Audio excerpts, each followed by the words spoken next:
Hello everyone, welcome back to my YouTube channel Tiwari biology. आज के इस वीडियो में हम पढ़ने जा रहे हैं स्ट्रक्चर ऑफ इम्यूनोग्लोबुलिन।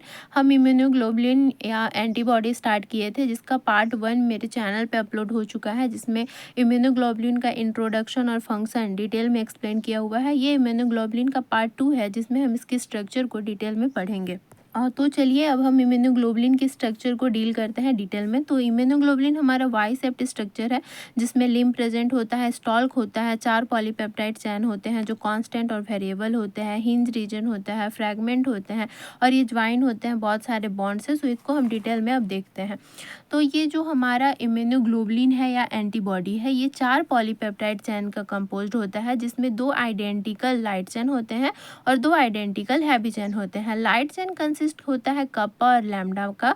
जो लाइट चैन होता है वो पॉपुलेटेड होता है कप्पा पार्टिकल से, और जितने भी इम्यूनोग्लोबुलिन होते हैं उनमें सारे के सारे सेम लाइट चैन होते हैं। हैवी चैन जो होता है वो कंटेन करता है अल्फा, बीटा, म्यू, एप्सिलॉन और डेल्टा। वहीं पे लाइट और हैवी चैन लिंक्ड होते हैं डाइसल्फाइड बॉन्ड से। यहाँ पे इंटर और इंट्रा डाइसल्फाइड बॉन्ड भी प्रेजेंट होता है। इम्यूनोग्लोबुलिन में हमको कांस्टेंट और वेरिएबल रीजन देखने को मिलता है। तो जितने भी लाइट और हैवी चैन होते हैं वो कंपोज्ड होते हैं कांस्टेंट और वेरिएबल रीजन में।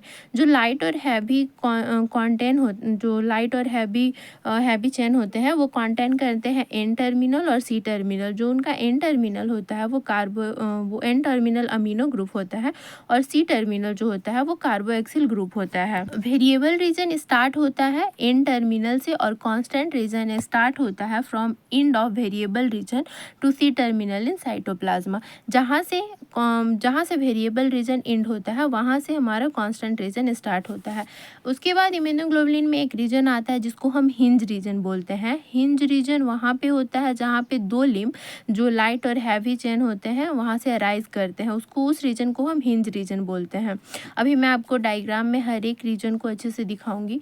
पाराटॉप क्या होता है कि पाराटॉप वो साइट होता है जहाँ पे एंटीजन बाइंड करता है। इम्यूनोग्लोबुलिन हमारा एंटीबॉडी है, एंटीबॉडी प्रोड्यूस होता है अगेंस्ट एंटीजन।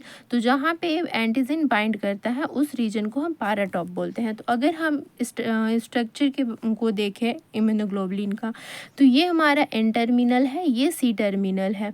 यहाँ पे इस रीजन को हम हिंज रीजन बोलते हैं।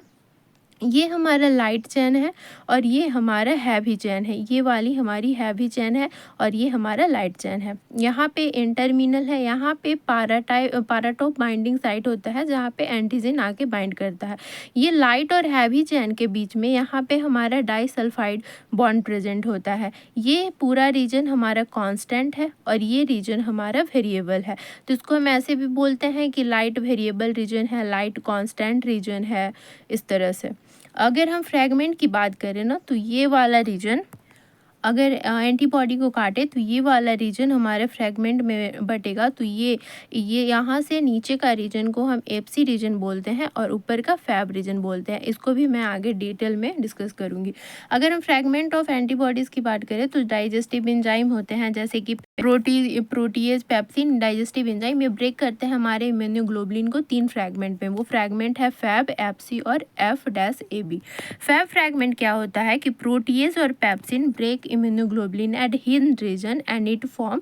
जो हमारा डाइजेस्टिव एंजाइम होते हैं इम्यूनोग्लोबुलिन को हिंज रीजन में तोड़ते हैं और वो 2 identical light chain with constant और वेरिएबल रीजन और हैवी चैन विथ कांस्टेंट और वेरिएबल रीजन फॉर्म होता है। ये this fragment form FC region. देखिए, जैसे ये हमारा इम्यूनोग्लोबुलिन है, तो अगर यहाँ हिंज रीजन से ब्रेक होता है तो ये जो 2 फॉर्म में डिवाइड होता है वो एक फैब रीजन और एक एफसी रीजन हुआ। ये रीजन हमारा फैब कहलाता है और ऊपर हमारा फैब कहलाता है और नीचे एफसी रीजन कहलाता है। फैब रीजन में हमारा ये वेरिएबल लाइट हुआ, हैवी चैन भी प्रेजेंट हुआ, कांस्टेंट लाइट रीजन भी प्रेजेंट होता है। अगर हम क्लासेस ऑफ इम्यूनोग्लोबुलिन की बात करें तो इम्यूनोग्लोबुलिन हमारा 5 क्लासेस में प्रेजेंट होता है, IgA, D, E, G और M। So this is the 5 classes of immunoglobulin. And अगर हम स्ट्रक्चर की बात करें तो ये पांचों स्ट्रक्चर में ज़्यादा डिफरेंस शो नहीं करते हैं। इम्यूनोग्लोबुलिन A है, D है, E है, G है और M है।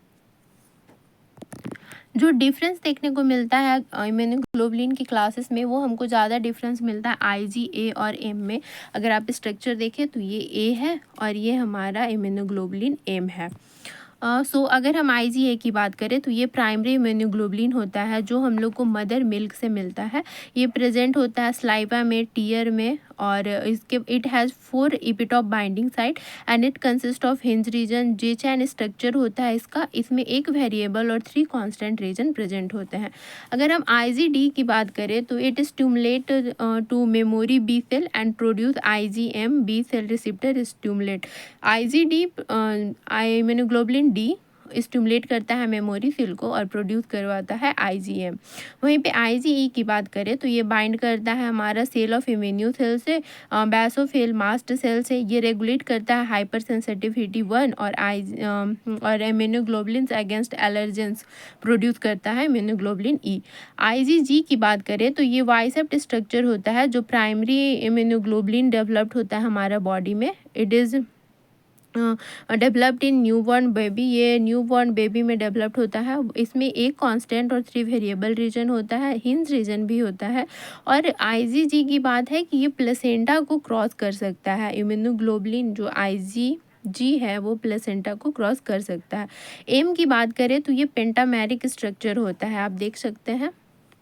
इसमें कोई भी हिंज रीजन नहीं प्रेजेंट नहीं होता है। एंटीबॉडी डेवलप्ड होता है ये फीटस में। No tail present. Main antibodies of the body जो होता है वो IgM ही है और ये फिक्स कॉम्प्लीमेंट करता है। तो ये कुछ इंपॉर्टेंट टॉपिक था हमारा इम्यूनोग्लोबुलिन का, जिसको हम डिटेल में डिस्कस किए। और इम्यूनोग्लोबुलिन का introduction, function, structure and all different classes of immunoglobulin. So I hope you like this video. So please like, share and subscribe my channel. Keep learning. Thank you.